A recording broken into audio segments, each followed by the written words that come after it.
Bismillahirrahmanirrahim. Assalamualaikum warahmatullahi wabarakatuh. Perkenalkan, nama saya Fikri Akmal Zulfikar dari Prodi Ilmu Hukum.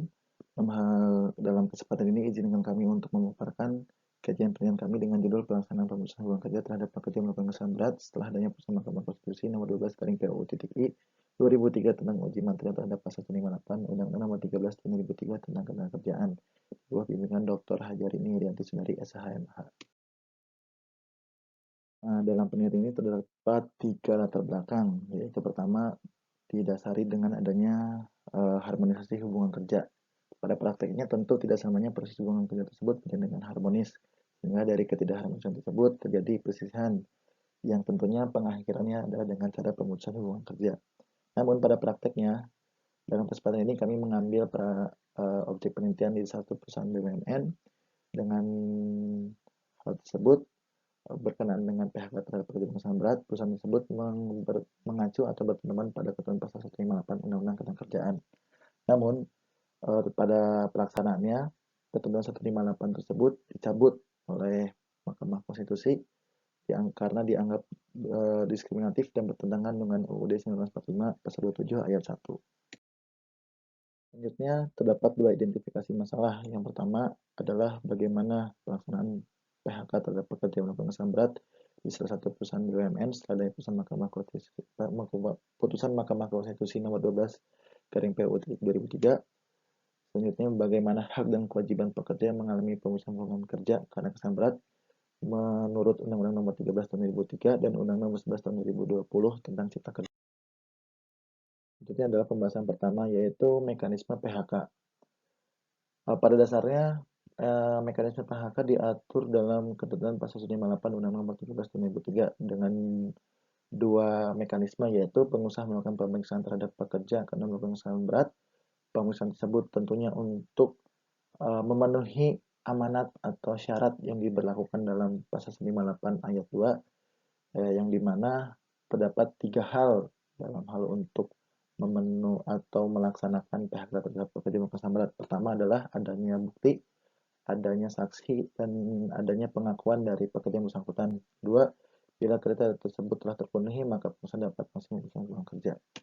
Namun sebagaimana dalam penghantar tadi dijelaskan bahwa ketentuan 158 telah dicabut oleh putusan Mahkamah Konstitusi, sehingga dalam melakukan mekanisme PHK, pengusaha harus terlebih dahulu menunggu adanya putusan pengadilan yang mempunyai kekuatan hukum tetap atau inkrah. Kedua, seiring berjalannya waktu, pada tahun 2015 munculnya surat edaran Mahkamah Agung nomor 3 tahun 2015 huruf B angka 2 huruf E yang secara garis besar mengatur mekanisme mengenai PHK terhadap pekerja yang melakukan kesalahan berat.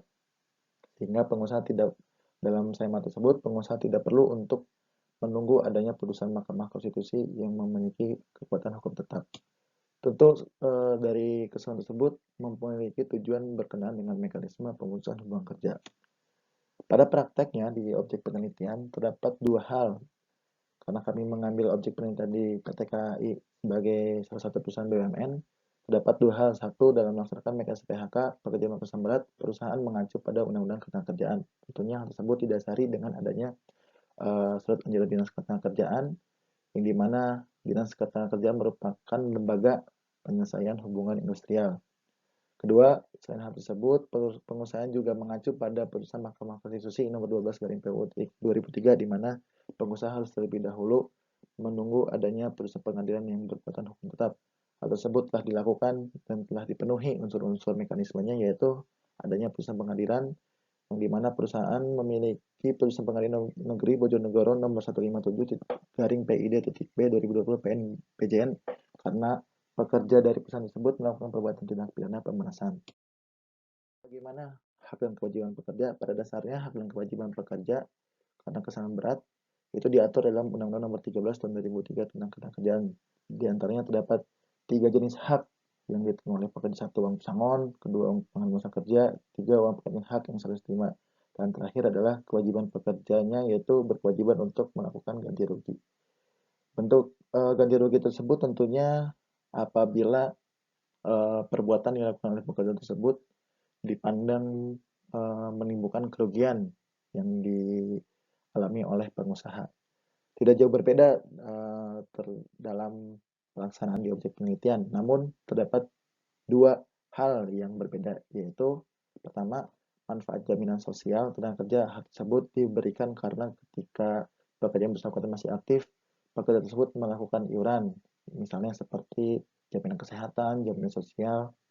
Kedua juga uang jaminan hari tua, karena ketika pekerja yang bersangkutan masih aktif, pekerja yang bersangkutan rutin melakukan iuran untuk jaminan hari tua. Namun sebagai catatan, apabila masa kerjanya kurang dari 15 tahun, uang jaminan hari tua ini tidak diberikan.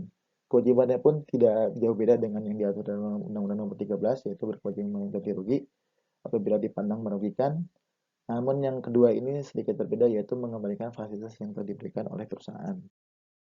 Kesimpulannya adalah karena Undang-Undang Nomor 13 juga mengatur mekanisme PHK, putusan Mahkamah Konstitusi tersebut mengatur tentang PHK, kami mengambil kesimpulan bahwa terjadinya dualisme pengaturan berkenaan dengan mekanisme PHK terhadap pekerja yang berusaha berat. Kedua, dalam pelaksanaan hak dan kewajiban ya, itu tidak jauh berbeda, namun terdapat dua hal, yaitu yang sedikit berbeda adalah uang jaminan sosial dan uang jaminan hari tua.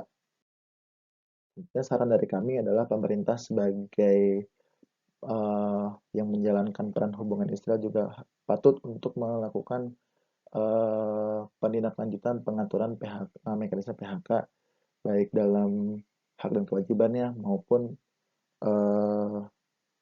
mekanismenya. Sekian dari kami yang dapat kami sampaikan. Kurang lebih mohon maaf. Assalamualaikum warahmatullahi wabarakatuh.